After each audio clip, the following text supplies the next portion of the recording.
నమస్తే welcome to SP news ముందుగా headlines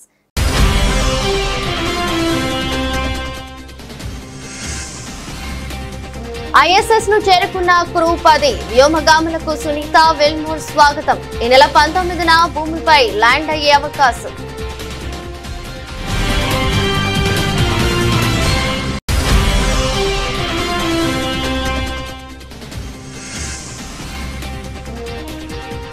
బాలుడిని హెలికాప్టర్ ఎక్కించిన ట్రంప్ ట్రెండింగ్ లో చిన్నారి మస్క్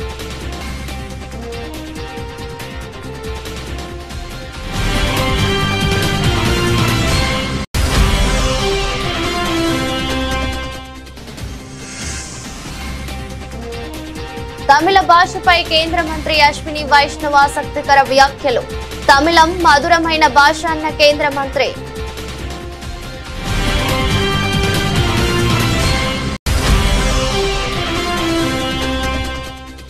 సీఎం రేవంత్ రెడ్డిపై బీఆర్ఎస్ నేత మాజీ మంత్రి హరీష్ రావు కీలక వ్యాఖ్యలు చంద్రబాబుకు రేవంత్ గురుదక్షిణ చెల్లించి ఆంధ్రాకు కృష్ణా జలాలు తరలించాలని విమర్శ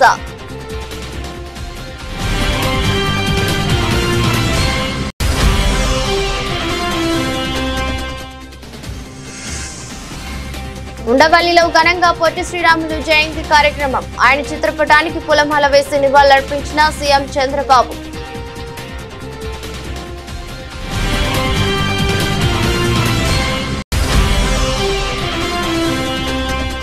రాజీవ్ యువ వికాసం పథకాన్ని అధికారికంగా ప్రారంభించనున్న సీఎం రేవంత్ లక్షల నిరుద్యోగ యువతకు స్వయం ఉపాధి కోసం 5 లక్షల వరకు అందజేయనున్న ప్రభుత్వం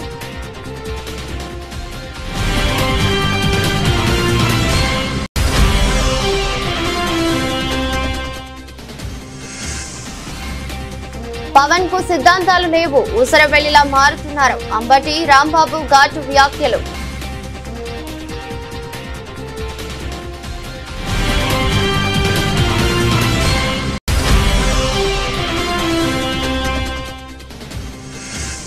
తెలంగాణ వ్యాప్తంగా మండుతున్న ఎండలు హైదరాబాద్ తో పాటు మరికొన్ని జిల్లాలకు భారత వాతావరణ శాఖ ఆరెంజ్ అలర్ట్ జారీ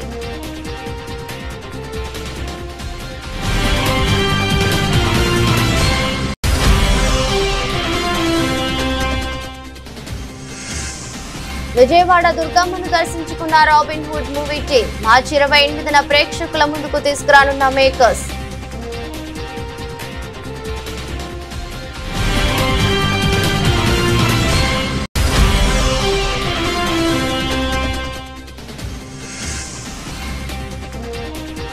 రెండోసారి WPL టైటిల్ కైవసం చేసుకున్న ముంబై ఫైనల్లో ఢిల్లీ క్యాపిటల్ పై అద్భుత విజయం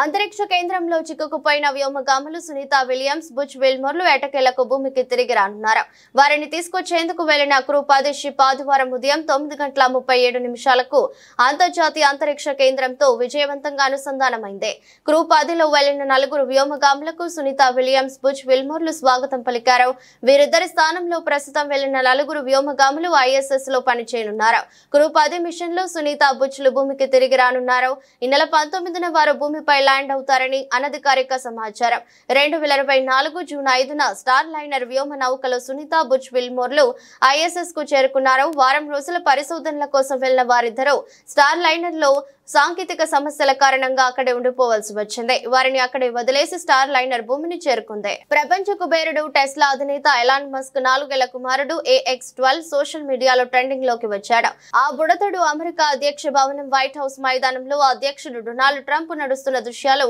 ట్రంప్ అతన్ని హెలికాప్టర్ ఎక్కిస్తున్న ఫోటోలు సోషల్ మీడియాలో వైరల్ గా మారాయి ట్రంప్ వారాంతం నిమిత్తం ఫ్లోరిడాలోని తన నివాసానికి బయలుదేరిన సమయంలో మస్క్ కూడా వెళ్లారు ఈ సందర్భంలో ట్రంప్ హెలికాప్టర్ ఎక్కేందుకు వెళ్తుండగా ఆయన వెనకే మస్క్ కుమారుడు కూడా నడుస్తూ వచ్చాడు హెలికాప్టర్ మెట్లు ఎక్కేందుకు బుడతడు ఇబ్బంది పడుతుండగా స్వయంగా ట్రంప్ అతడిని లోపలికి ఎక్కించారు ఇందుకు సంబంధించిన ఫోటోలు సోషల్ మీడియాలో వైరల్ గా మారడంతో ఎలాన్ మస్క్ స్పందించారు హ్యాపీ పిక్చర్ అని పేర్కొన్నారు ప్రస్తుతం ఈ ఫోటోలపై నెటిజన్లు విపరీతంగా కామెంట్స్ పెడుతున్నారు గ్రాండ్ పా ట్రంప్ అనే హ్యాష్ ట్యాగ్ ట్రెండ్ అవుతుంది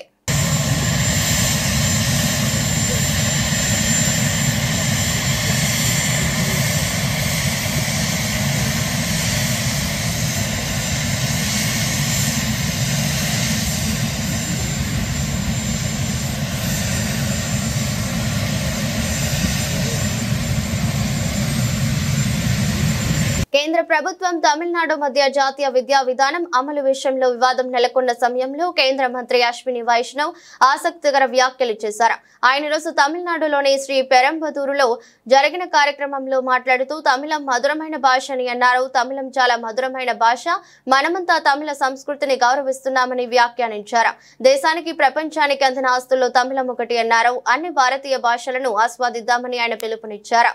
మన ప్రధానమంత్రి అదే స్ఫూర్తితో పనిచేస్తున్నారని, ప్రతి భారతీయ భాషకు ప్రత్యేక స్థానం గుర్తింపు ఉండేలా చూసుకోవాలని, అదే సమయంలో మన మధ్య స్నేహాలు సంబంధాలు దెబ్బతినకుండా చూసుకోవాలని, మొత్తంగా దేశాన్ని ఐక్యంగా 3 అతిపెద్ద ఆర్థిక వ్యవస్థగా మార్చుకోవడం, ప్రపంచం మన శక్తిని గుర్తించేలా చూసుకోవడం వంటి లక్ష్యాలను కలిగి ఉండాలని తెలిపారు. In the end, I would like to say that Tamil is a very, very sweet language. I know a few words only. Vanakkam, eppadi irukkinga and nandri, 3-4 words, but very nice, very sweet language. I was lucky. I had a professor Sadgopan at IIT Kanpur, so he introduced me to. In North India, we generally know Tamil as masala dosa only, right? So he taught me so many different types of so many facets of Tamil culture, very deep culture, very ancient culture.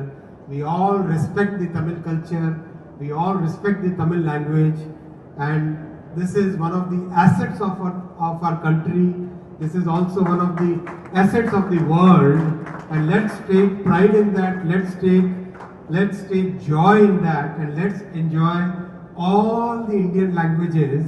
That is the spirit with which our Prime Minister is working today, making sure that every Indian language gets its big place under the sun, make sure that they get the respect which is due to them, make sure that they get the exposure.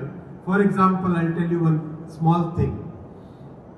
In the telecom and the data protection laws, our Prime Minister inspired us.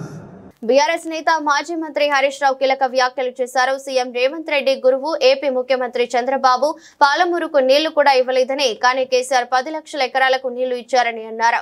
చంద్రబాబుకు రేవంత్ రెడ్డి గురు దక్షిణ చెల్లించేందుకు మంత్రి ఉత్తమ్ కుమార్ రెడ్డి విజయవాడ వెళ్లి చేపల పులుసు తిన్నందుకు ఆంధ్రాకు కృష్ణా జలాలు తరలించాలని హరీష్ రావు విమర్శించారు. ఈ సందర్భంగా ఆదివారం ఆయన తెలంగాణ భవన్ లో మీడియాతో మాట్లాడుతూ వీటిపై చర్చకు రేవంత్ రెడ్డి సిద్ధమా అంటూ హరీష్ రావు సవాల్ విసిరారు. కేటీఆర్ తాను పదవుల కోసం పోటీ పడటం లేదన్నారు. శనేశ్వరం వంటి రేవంత్ రెడ్డిని పదవి నుంచి దించే వరకు, కేసీఆర్ ను సీఎం ను చేసే వరకు పోటీపడి పనిచేస్తామని అన్నారు. 6 గ్యారెంటీలు అమలయ్యే వరకు పోరాడుతామని హరీష్ రావు స్పష్టం చేశారు. రోజా రొయ్యల పులుసు గురించి మాట్లాడు, మరి ఉత్తమ్ కుమార్ రెడ్డి పోయి చేపల పులుసు తినొచ్చింది. మొన్న మీరందరూ టీవీలో పేపర్లో చూసారు కదా, ఉత్తమ్ కుమార్ రెడ్డి సతీ సమేతంగా చంద్రబాబు నాయుడుని కలిసి చేపల పులుసు తినొచ్చి మొన్న ఏం చేసిండు? మొత్తం కృష్ణా నీళ్లు ఆంధ్రప్రదేశ్ తీసుకుపోతుంటే సపరేట్ చేతులు కట్టుకొని నిలబడ్డాడు ఉత్తమ్ కుమార్ రెడ్డి. ఇప్పుడు 34 తక్కువ అని మాట్లాడుతుండ్రు. 34 తక్కువ అంటే 24 కూడా వాడుకోలే వీళ్ళు. ఈ సంవత్సరం ఎంత వచ్చింది తెలుసా బైసాబ్? Not even 24. 24% కూడా మన కృష్ణా నదిలో ఈ సంవత్సరం నీళ్లు వాడక ఇవాళ నల్లగొండ, మహబూబ్ నగర్లో పంటలు ఎండుతున్నాయంటే ఈ కాంగ్రెస్ ప్రభుత్వ వైఫల్యం, చేతగాంతనం, చంద్రబాబు నాయుడుకు రేవంత్ రెడ్డి గారి గురుదక్షిణ, ఉత్తమ్ కుమార్ రెడ్డి దంపతులు పోయి ఆడ తినొచ్చిన చేపల పులుసు పుణ్యం.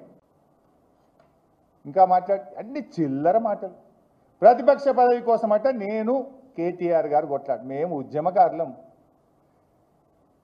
కేసీఆర్ ఆదేశాలతోని మంత్రి పదవికి రాజీనామా చేసిన, 2 సార్లు ఎమ్మెల్యే పదవికి రాజీనామా చేసిన. కేసీఆర్ ఆదేశాలను తూచా తప్పకుండా పాటించే క్రమశిక్షణ కలిగిన కార్యకర్తలం మేమిద్దరం. నీకు అలవాటు, నువ్వు కాంగ్రెస్లో చేరి ఒక్కొక్కరిని తొక్కుకుంటా సీనియర్ల మీద సోషల్ మీడియాలో తప్పుడు పోస్టులు పెట్టి 50 కోట్లకు పదవి కొనుక్కున్నావు. నేను చెప్పలే, కొమటిరెడ్డి వెంకటరెడ్డి చెప్పింది కదా, 50 కోట్లకు పీసీసీ పదవి కొనుక్కొని పైసలతోనే అడ్డదారిన దొడ్డిదారిన. నీకు అలవాటు రేవంత్ రెడ్డి, మాకు అలవాట్లేదు. ఎస్, మేమిద్దరం పోటీ పడతాం. శనేశ్వరుల్లాగా ఈ రాష్ట్రానికి పట్టిన నీ పీడను తొలగించడానికి, నిన్ను దించడానికి పోటీ పడతాం. పదవుల కోసం పోటీ పడం. ఈ రాష్ట్ర ప్రజలకు న్యాయం చేయడం కోసం, ఈ రాష్ట్ర ప్రజలకు మేలు జరగడం కోసం, ఈ రాష్ట్ర ప్రజలకు నువ్వు ఇచ్చిన 6 గ్యారెంటీలు అమలు చేసేదానికోసం పోటీ పడతాం. నీ ముక్కు బిండి మహాలక్ష్మి కింద 2500 ఇప్పించడం కోసం నీ వెంట పడతాం. రైతు రుణమాఫీ పూర్తయ్యేదాకా నీ వెంట పడతాం. రైతులకు 15,000 రైతు బంధు డబ్బులు పడేదాకా పోటీబడి నీ వెంట పడతాం. మాకు కుమ్ములాటలు లేవు, నువ్వు చాలా ప్రయత్నాలు చేస్తావు, దింపుడు గల ఆశలు పెట్టుకోకు. We are all one. బీఆర్ఎస్లో ఉండే కార్యకర్తలు, నాయకులు అందరిది ఒకే మాట, ఒకే బాట. మా మాట కేసీఆర్ మాట, మా బాట కేసీఆర్ బాట.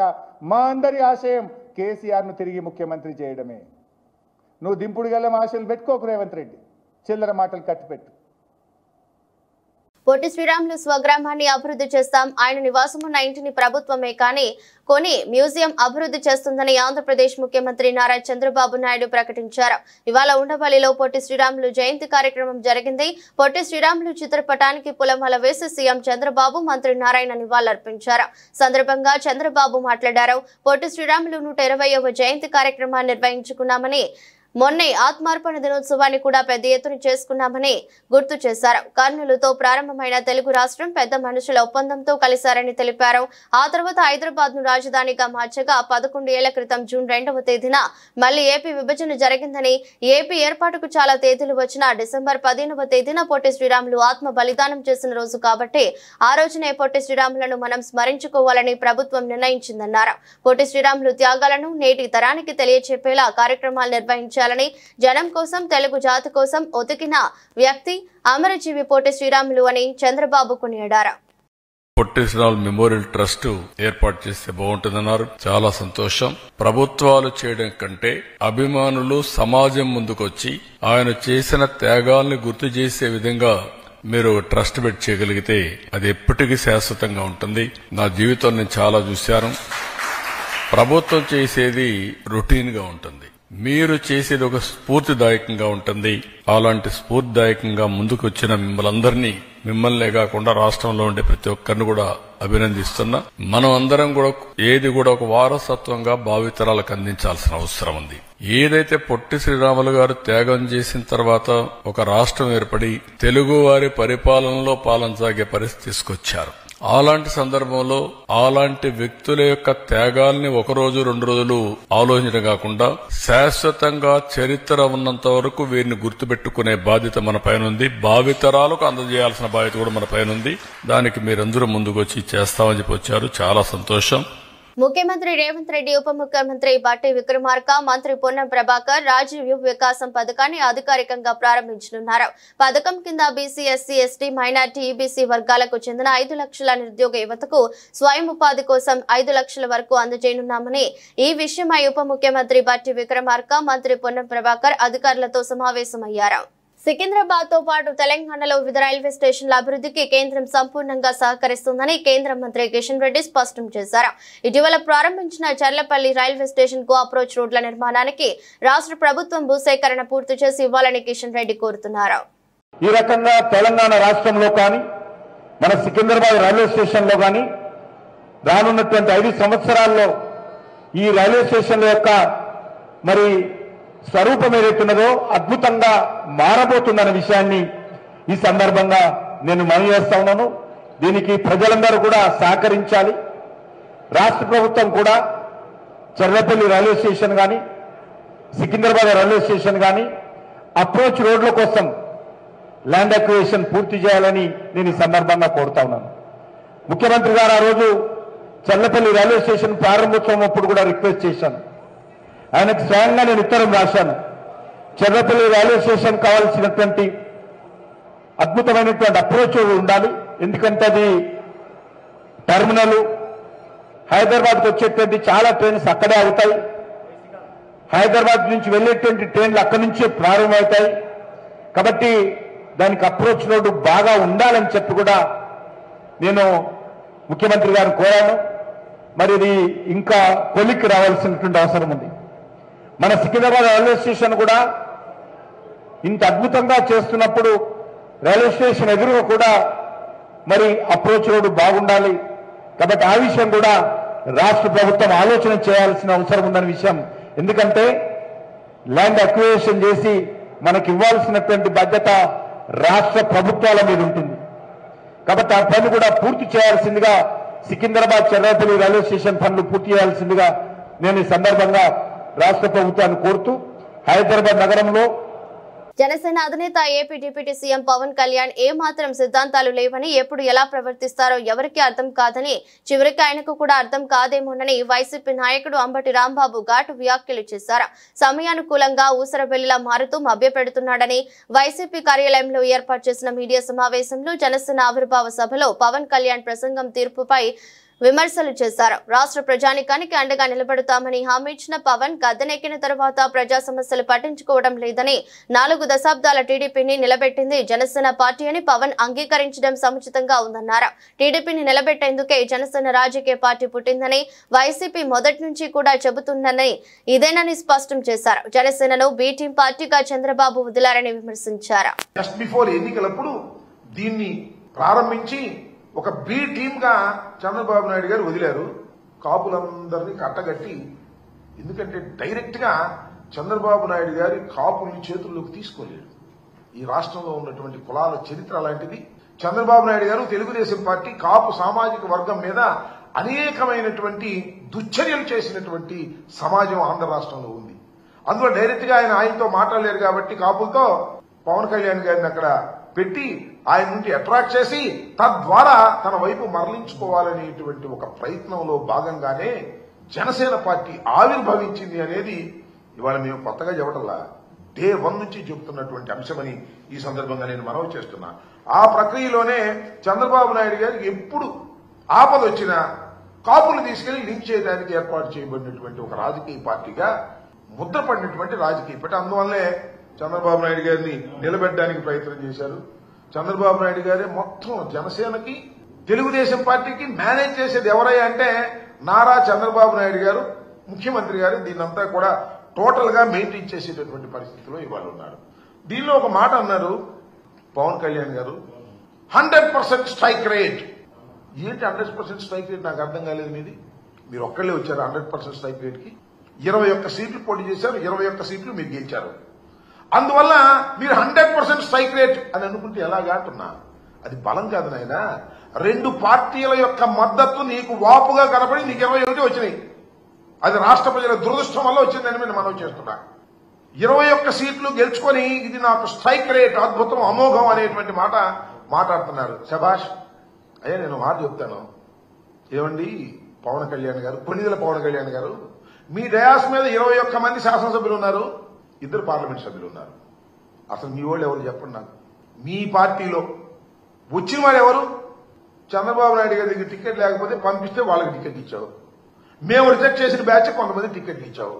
నీ సొంత మనుషులు, నీ పార్టీ మనుషులు ఎవరున్నారు? ఎవరు లేరు. గాలి కొట్టుకొచ్చిన వాళ్ళని కొంతమందిని పెట్టుకున్నావు. నీ అదృష్టం బాగుంది, గాలి కొట్టింది, గెలిచావు. ఇది జరిగినటువంటి అంశం. 100% స్ట్రైక్ రేట్ అనేటువంటి మాట మాట్లాడుతున్నావు. అసలు నీకున్నటువంటి 22 శాసనసభ్యుల్లోనూ 21 శాసనసభ్యుల్లోనూ 2 పార్లమెంటు సభ్యుల్లోనూ 100% నీ వాళ్ళు కాదయ్యా చంద్రబాబు నాయుడు గారి మనుషులు, లేదా మేము రిజెక్ట్ చేసినటువంటి మనుషులు అనే విషయాన్ని. సుమారు 1000 కోట్ల రూపాయల నిధులతో ఏఎంఆర్పీ ప్రధాన కాలువలు, డిస్ట్రిబ్యూటరీల లైనింగ్, మరమ్మతు పనులను చేపట్టనున్నట్లు రాష్ట్ర రోడ్లు, భవనాల, సినిమాటోగ్రఫీ శాఖల మంత్రి కోమటిరెడ్డి వెంకటరెడ్డి తెలిపారు. ఏఎంఆర్పీ ఆయకట్టు పరిధిలోకి వచ్చే కనగల్ మండల కేంద్రం సమీపంలోని మైలసముద్రం చెరువు వద్ద సాగునీటి పరిస్థితిని మంత్రి కలెక్టర్ తో కలిసి పరిశీలించారు. ఈ సందర్భంగా మాట్లాడుతూ అన్ని గ్రామాలకు సాగునీటి ఇవ్వటం జరిగిందని, ఏఎంఆర్పీ కింద సుమారు 2,20,000 ఎకరాలకు గాను ఇప్పటి వరకు 2,15,000 ఎకరాలకు సాగునీటిని ఇచ్చామని, అలాగే ప్రస్తుతం సాగులో ఉన్న పంట పొలాలన్నిటికీ పంట కోత వచ్చే వరకు సాగునీటిని అందిస్తామని, అందువల్ల రైతులు ఎవరూ ఆందోళన చెందాల్సిన అవసరం లేదని మంత్రి స్పష్టం చేశారు. మైలసముద్రంతో పాటు టేలెండ్లో వాటర్ కరెక్ట్ వస్తలేదని చెప్పి ఒక్కొక్క 2, 3, 5, 6 గ్రామాలకే తప్ప చాలా గ్రామాల వరకు ఎక్కడ కూడా పంట ఎండిపోలేదు. అయినా సరే ఈరోజు అసెంబ్లీ హాలిడే కాబట్టి కలెక్టర్ గారితో కలిసి ఈ ప్రోగ్రాం పెట్టుకున్నాం. దాదాపు ఏఎంఆర్పీ కింద ఒరిజినల్ ఆయకట్టు 2,20,000 ఎకరాలు. ఇప్పుడు దాదాపు 2,15,000 వరకు రీచ్ అయింది. మిగతా దానికి కూడా ఇచ్చినాం కానీ మధ్యలో పైన దాంతో అయిపోయింది. ఇప్పుడు ఈరోజు మన కలెక్టర్ గారు గత వారం రోజులుగా రెగ్యులర్గా దాన్ని ఫాలోఅప్ చేస్తూ ఇరిగేషన్ అధికారులతో కలిపి 1 ఎకరం ఎండిపోకుండా ఇంకా వచ్చే 20 రోజుల్లో 1 మంత్ ఈ హార్వెస్టింగ్ వరకు నీళ్ళు ఇస్తామని రైతులందరికీ హామీ ఇస్తున్నాం. రాబో కాలంలో ఈ మెయిన్ కెనాల్ కూడా లైనింగ్ కోసం 850 crores ఎస్టిమేషన్ ఇవ్వడం జరిగింది. ఆ త్వరలో అది కూడా శాంక్షన్ చేపిస్తున్నాను. దాంతోపాటు D37 కానీ మేజర్ ఎక్కడెక్కడ డిస్ట్రిబ్యూటర్స్ ఉన్నాయో అవన్నీ కూడా 30 years బ్యాక్ తీసినాయి. అన్ని కంపల్సరీ వెళ్తే ఎవ్రీ సీజన్లో మెయింటెనెన్స్ చేయవలసి వస్తుంది. మెయింటెనెన్స్ గవర్నమెంట్ ఇరిగేషన్ శాఖ డబ్బులు ఇవ్వదు. రైతులు నేను స్వయంగా పెట్టి ఈసారి కూడా దాదాపు 90 లక్షల రూపాయలు పెట్టి అన్ని డిస్ట్రిబ్యూటర్స్ పైకి వెళ్ళి రిపేర్ చేయడం జరిగింది. కాబట్టి కెనాల్స్ కూడా లైనింగ్ పెట్టాము. అదొక 350 కోట్ల 350 crores టోటల్గా 1000 crores పైననే ఈ 1-2 monthsలోనే టెండర్ స్టేజ్కి వస్తుంది. దాంతోపాటు రైతులందరూ కూడా విజ్ఞప్తి చేస్తున్నాం, మీరు అందరూ కూడా పైన ఉన్న వాళ్ళు మోటార్లు పెట్టి కింద వాళ్ళకి ఇబ్బంది పెట్టకుండా, మీరు అవసరం ఉన్నా లేకున్నా మీ పొలాన్ని సరిపోయిన తర్వాత మీరు దాన్ని జోలికి పోవద్దు. మోటార్లు వేయడం ఇలాంటి చేయొద్దని మీకు అందరు కూడా రిక్వెస్ట్ చేస్తున్నాను. ఎందుకంటే అందరు రైతులు అందరూ బాగుండాలి, అదే మా గవర్నమెంట్ కోరిక. ఈరోజు కలెక్టర్ గారు ప్రతి ఒక్కటి కూడా మానిటర్ చేస్తున్నారు. అందుకనే ఈరోజు ఇవన్నీ కంప్లీట్ చేయడం, టేల్ ఎండ్ వరకు ఈజీగా నీళ్ళు పోవాలంటే లైనింగ్ ఉంటే తొందర వాటర్ కూడా వేస్టేజ్ ఎక్కువ ఉంటుంది. అక్కడక్కడ డిస్ట్రిబ్యూటర్ కెనాల్ తెంపుతున్నారు. అందుకనే లైనింగ్ ప్రపోజల్తో పాటు మెయిన్ కెనాల్ కూడా మీకు తెలుసు 1988లో ఎన్టీ రామారావు సీఎంగా ఉన్నప్పుడు తీసిన మెయిన్ కెనాల్. రాష్ట్రంలో అంతటా లైనింగ్ అయినాయి. ఉత్తర తెలంగాణలో వరదకాలం 2 సార్లు లైనింగ్ చేసిన 20 years. అందుకని ఆ లైనింగ్ కూడా సీఎం గారు ఇరిగేషన్ మినిస్టర్ మన జిల్లా వాడే ఉత్తమ్ కుమార్ రెడ్డి గారు కాబట్టి ఉత్తమ్ కుమార్ రెడ్డి గారు కూడా ఈ సందర్భంగా ధన్యవాదాలు తెలియజేసుకుంటూ ఆ లైనింగ్ కార్యక్రమాలు కూడా మొదలు పెడుతున్నాం. వచ్చే సీజన్ అది టెండర్ అయిపోయిన తర్వాత ఒక 6 monthsలోనే కంప్లీట్ చేసే విధంగా దాన్ని 2 parts చేస్తున్నాం. ఈరోజు రైతులకు మళ్ళొకసారి చెప్తున్నాను, నేను ఏ ప్రాబ్లం ఉన్నా మీ అందరూ కూడా ఒకరికొకరు కోఆపరేట్ చేస్తూ పోవాలని. అలాగే 28th రోజు 4 లిఫ్ట్ ఇరిగేషన్లు పొనుగోడు, నర్సింగ్పట్ల, కంచనపల్లి, అలాగే మన బక్కతాయి కుంట అని టౌన్ పైన ఉంటుంది. ఆ చెరువు నింపితే లిఫ్ట్ ద్వారా నింపితే ఏంటంటే టౌన్లో ఉండే బోర్స్కు గ్రౌండ్ వాటర్ పెరగాలని అదొక 6 కోట్లు లిఫ్ట్ పెట్టడం జరిగింది కెనాల్ పక్కకే. అవి కూడా గౌరవ ఇరిగేషన్ శాఖ మంత్రులు ఉత్తమ్ కుమార్ రెడ్డి గారు అధ్వర్యంలో ఆయనతో శంకుస్థాపన చేపిస్తున్నాం. వారు అడగానే శాంక్షన్ చేసిండ్రు. ఏప్రిల్ ఎండలు మండు అని చదివే ఉంటారు, కానీ మార్చి నెల మొదలైన నాటి నుంచి ఎండలు దంచి కొడుతున్నాయి. బయట తిరగాలంటే భయపడాల్సిన పరిస్థితి ఏర్పడింది. మధ్యాహ్నం పూట ఎండలు బగబగమంటున్నాయి. మరీ ముఖ్యంగా హైదరాబాద్ లాంటి నగరాల్లో ఎండలు రోజు రోజుకు పెరుగుతూ పోతున్నాయి. మరికొన్ని రోజుల్లో ఎండలు మరింత పెరిగే అవకాశం కనిపిస్తుంది. ఈ నేపథ్యంలోనే భారత వాతావరణ శాఖ హైదరాబాద్ నగర వాసులకు షాక్ ఇచ్చే న్యూస్ చెప్పింది. వచ్చే రోజుల్లో ఎండలు తారాస్థాయికి చేరే అవకాశం ఉందని తెలిపింది. హైదరాబాద్ తో పాటు తెలంగాణలోని మరికొన్ని జిల్లాలకు కూడా భారత వాతావరణ శాఖ హెచ్చరికలు జారీ చేసింది. ఆదివారం, సోమవారంలో ఎండలు 44 degreeలకు చేరే అవకాశం ఉందని తెలిపింది. ఉష్ణోగ్రతలు తీవ్ర స్థాయికి చేరే అవకాశం ఉన్న నేపథ్యంలో భారత వాతావరణ శాఖ హైదరాబాద్ కు ఆరెంజ్ అలర్ట్ జారీ చేసింది. హైదరాబాద్ తో పాటు ఆదిలాబాద్, జగిత్యాల, కరీంనగర్, కొమురంభీం, మంచిర్యాల, నిర్మల్, పెద్దపల్లి, రాజన్న సిరిసిల్ల జిల్లాలకు కూడా ఆరెంజ్ అలర్ట్ జారీ చేసింది. ఇక ఉత్తర భారతదేశంలోని కొన్ని రాష్ట్రాల్లో ఎండలు దంచి కొడుతున్నాయి. కొన్ని చోట్ల 40 degreeలకు పైగా ఉష్ణోగ్రతలు నమోదవుతున్నాయి. జార్ఖండ్ లోని దల్తోన్ గంజ్ ప్రాంతంలో అత్యధికంగా 40.7 degreeల ఉష్ణోగ్రత నమోదైంది. ఆ తర్వాత ఈస్ట్ సింగ్ భూమిలో 40 degreeల ఉష్ణోగ్రత. ఎండలు ఎక్కువగా ఉన్న పెరిగే అవకాశం ఉన్న ప్రాంతాలకు భారత వాతావరణ శాఖ ఎల్లో అలర్ట్ జారీ చేసింది. ప్రజలు మధ్యాహ్నం పూట బయట తిరగటం మంచిది కాదని హెచ్చరిస్తుంది. టాలీవుడ్ యువ నటుడు నితిన్ విజయవాడలోని ప్రసిద్ధ కనకదుర్గమ్మ ఆలయాన్ని సందర్శించారు. ఆయన ప్రధాన పాత్రలో నటిస్తున్న తాజా చిత్రం రాబిన్ హుడ్. ఈ సినిమాకు వెంకీ కొడుముల దర్శకత్వం వహిస్తున్నారు. భీష్మ సినిమా తర్వాత వీరిద్దరి కాంబినేషన్ లో ఈ సినిమా వస్తుండటంతో ప్రేక్షకులలో భారీ అంచనాలు ఉన్నాయి. ఈ సినిమాను మార్చి 28న ప్రేక్షకుల ముందుకు తీసుకురానున్నారు మేకర్స్. ఈ సందర్భంగా వరుసగా ప్రమోషన్స్ నిర్వహిస్తుంది చిత్ర యూనిట్. ఇక ప్రమోషన్స్ లో భాగంగా నేడు విజయవాడ కనకదుర్గమ్మను దర్శించుకుంది చిత్ర యూనిట్. నితిన్ దర్శకుడు వెంకీ కుడుములతో పాటు ఇతర ముఖ్య తారాగణం ఇంద్రకీలాద్రిపై ఉన్న అమ్మవారిని దర్శించుకుని ప్రత్యేక పూజలు చేశారు. దర్శనానంతరం నితిన్ మీడియాతో మాట్లాడుతూ రాబిన్ హుడ్ సినిమా విజయవంతం కావాలని అమ్మవారి ఆశీస్సులు కోరుకుంటూ ఈ దర్శనం చేసినట్లు తెలిపారు. ఇక నితిన్ రాకతో విజయవాడలో ఆయన అభిమానులు పెద్ద ఎత్తున గుమిగూడారు. నితిన్ తో సెల్ఫీలు తీసుకునేందుకు ఉత్సాహం చూపుతున్నారు.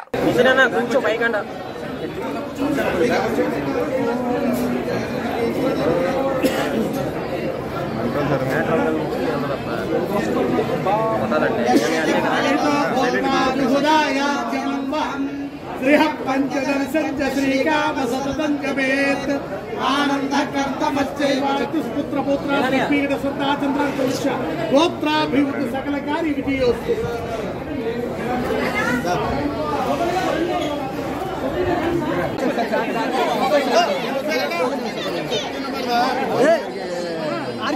విమెన్స్ ప్రీమియర్ లీగ్ లో ముంబై ఇండియన్స్ ద్వితీయ విజయం సాధించింది. గత రాత్రి ఢిల్లీ క్యాపిటల్స్ తో ముంబైలో ఉత్కంఠ భరితంగా జరిగిన ఫైనల్లో 8 పరుగుల తేడాతో విజయం సాధించిన ముంబై రెండోసారి ట్రోఫీని ఎగరేసుకుపోయింది. ఢిల్లీ జట్టుకు వరుసగా మూడోసారికి కప్పు అందించినట్టే అంది చేజారింది.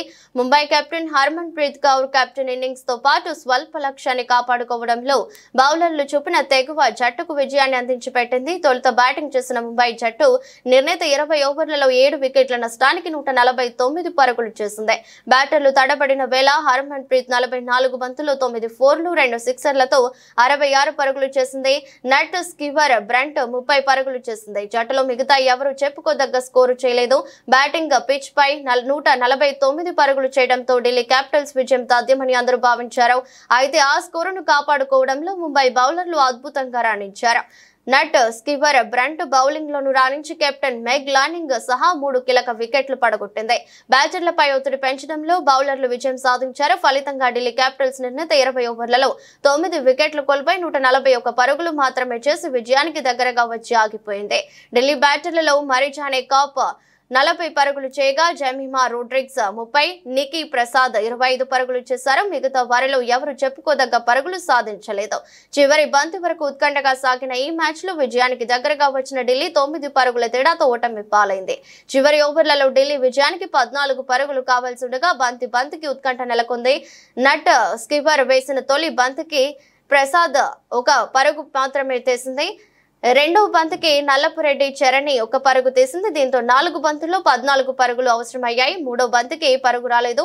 4వ బంతికి 1 పరుగు వచ్చింది. ఇక చివరి 2 బంతుల్లో 11 పరుగులు అవసరం కాగా 2 పరుగులు మాత్రమే వచ్చాయి. ఫలితంగా ఢిల్లీ వరుసగా 3సారి ఫైనల్ బోల్తా పడింది. ముంబై వరుసగా 2సారి ట్రోఫీ దక్కించుకుంది. ప్లేయర్ ఆఫ్ ది మ్యాచ్ గా Harman Preet Kaur, player of the series గా నట్ స్కివర్ బ్రంట్ అవార్డులు అందుకున్నారు. వార్తలు ముగించే ముందు మరోసారి హెడ్లైన్స్.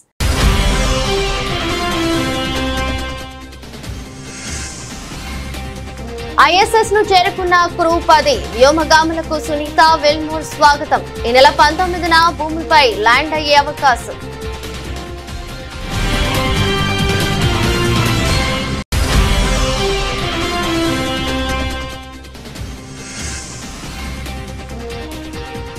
బాలుడిని హెలికాప్టర్ ఎక్కించిన ట్రంప్, ట్రెండింగ్ లో చిన్నారి మస్క్.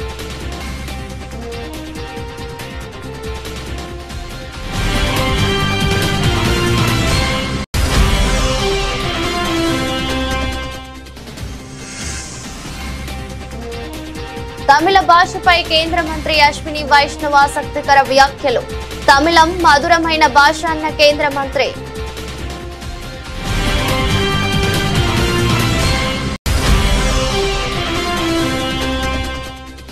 సీఎం రేవంత్ రెడ్డిపై బీఆర్ఎస్ నేత మాజీ మంత్రి హరీష్ రావు కీలక వ్యాఖ్యలు.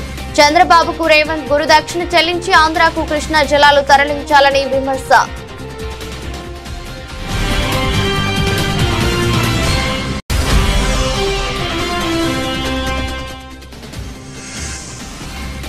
ఉండవల్లిలో ఘనంగా పొట్టి శ్రీరాములు జయంతి కార్యక్రమం. ఆయన చిత్రపటానికి పూలమాల వేసి నివాళులర్పించిన సీఎం చంద్రబాబు.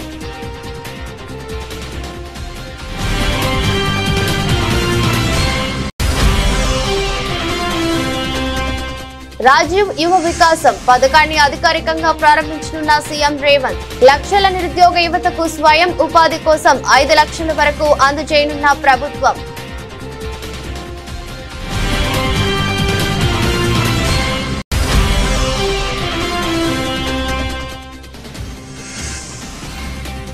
పవన్ కు సిద్ధాంతాలు లేవు, ఊసరవెల్లిలా మారుతున్నారు. అంబటి రాంబాబు ఘాటు వ్యాఖ్యలు.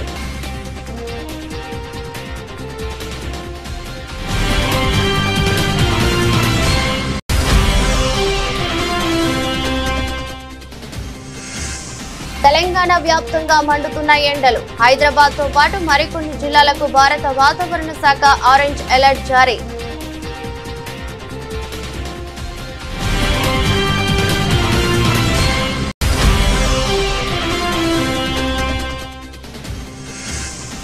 విజయవాడ దుర్గమ్మను దర్శించుకున్న రాబిన్ హుడ్ మూవీ టీం మార్చి 28న ప్రేక్షకుల ముందుకు తీసుకురానున్న మేకర్స్.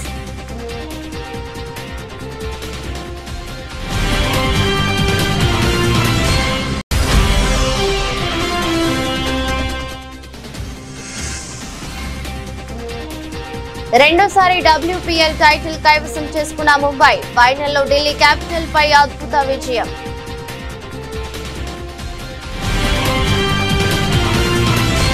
ఇది రోజు బులెటిన్. మరో బులెటిన్లో మళ్ళీ కలుద్దాం.